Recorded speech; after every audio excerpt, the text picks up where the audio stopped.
बलिया में है कि बिहार में? हम बिहार बलिया बताइए। बिहार उत्तर दोनों जगह है। पहले बलिया आप बताइए। जब कोई कहीं इधर उधर हिलते जुलते हैं तो कोई नया राजनीतिक समीकरण का निश्चित रूप से अभ्युदय होता है। तो पूर्वांचल से तो आपने पिछली बार भाजपा का सवाल कर दिया। तो बिहार का दौरा जो है राजनीतिक दृष्टि से बहुत मायने माना जाता है। क्या किया है आपने, क्या बात की? बिहार में परिवर्तन होने जा रहा है निश्चित रूप से, और समय से पहले बहुत कुछ कहा जाना उचित है।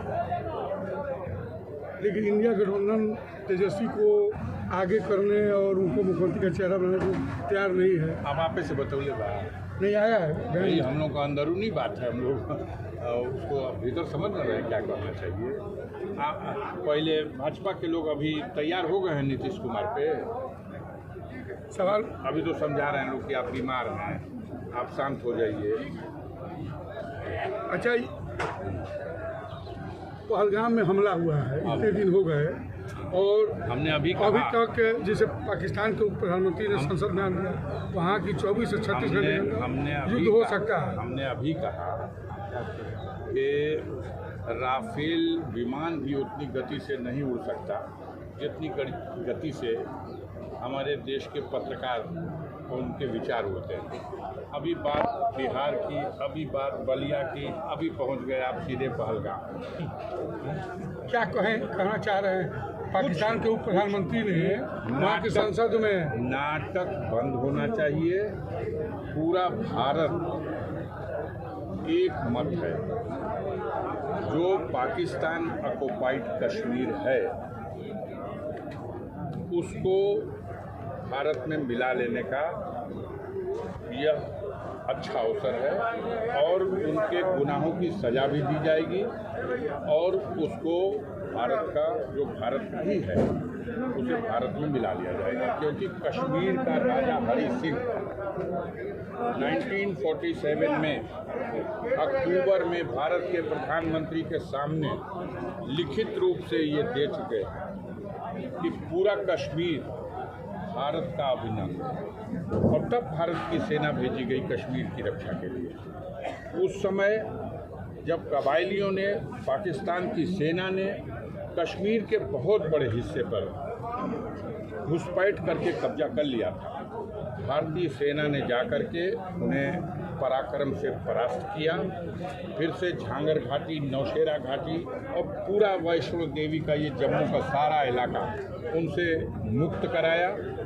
उस समय जब तमाम दुनिया की दूसरे राष्ट्रों की शक्तियों के हस्तक्षेप से सीज फायर हुआ, तब एक रेखा खींच दी गई, और उस रेखा में ये कहा गया कि अब भारत इसके इधर और उसके उधर के हिस्से को कहा गया कि कश्मीर का ये हिस्सा आज़ाद कश्मीर होगा।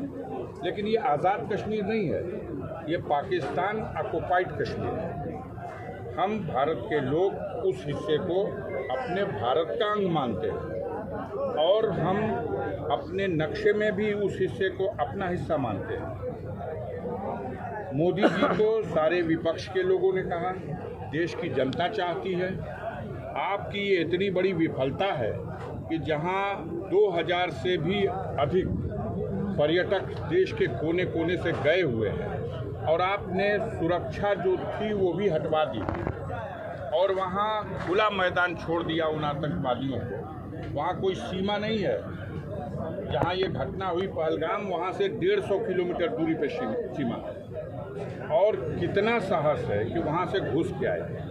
वो मिली भगत हो सकती है, वो उनका दुस्साहस हो सकता है, तो समय है जवाब देने का। अगर मिली भगत नहीं है तो भारत को चढ़ाई करना चाहिए, और पाकिस्तान ऑक्युपाइड कश्मीर को वापस भारत का हिस्सा बनाना चाहिए।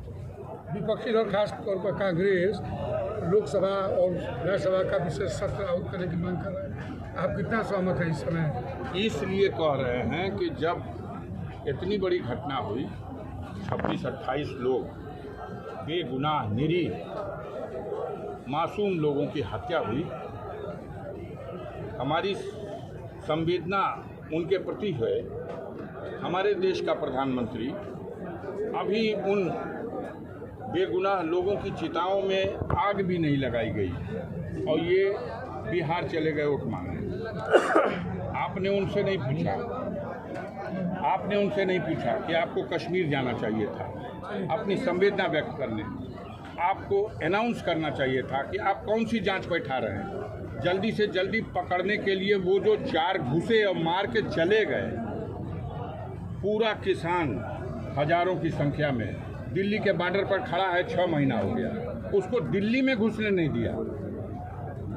और पाकिस्तान से आतंकवादी, प्रशिक्षित आतंकवादी देश की सीमा में घुस आता है, 150 किलोमीटर आकर के हमला करके और वापस चला जाता है। सारे रूट क्लियर कर दिए जाते हैं, बैरिकेडिंग हटा ली जाती है, फोर्स उनको कोई मुकाबला न कर पाए, कोई मार न कर पाए, मारे ना। अगर हमारी फोर्स होती तो वो गोली चला के ऐसे नहीं जा सकते थे, उनके ऊपर भी गोली चलती। ये देश के बहुत बड़े हिस्से में ये बात लोगों के मन में बैठ गई है कि ये राजनीतिक लाभ उठाने के लिए ये मिली भगत का ये परिणाम। अच्छा, कांग्रेसी नेता रागिनी नाइक ने विवादित ट्वीट किया है और आरएसएस की तुलना उन्होंने हमास और आईएसआईएस से किया है। हम कोई भी कांग्रेस पार्टी का लीडर या किसी पार्टी का लीडर अपने जो विचार वो व्यक्त कर रहा है, उस पर हम कौन होते हैं कमेंट करने वाले। हम क्षमा मांगते हैं, हम इस पे नहीं बोलेंगे। अच्छा, संघ के एक वरिष्ठ नेता ने पहलगाम में हुए घटना को लेकर के सुझाव दिया कि हिंदुओं को आत्मरक्षा के लिए घरों में तलवार और चाकू रखना चाहिए। अब इन बातों का आप हमसे मत पूछिए। इस पर जी बोलिए सर, आइए।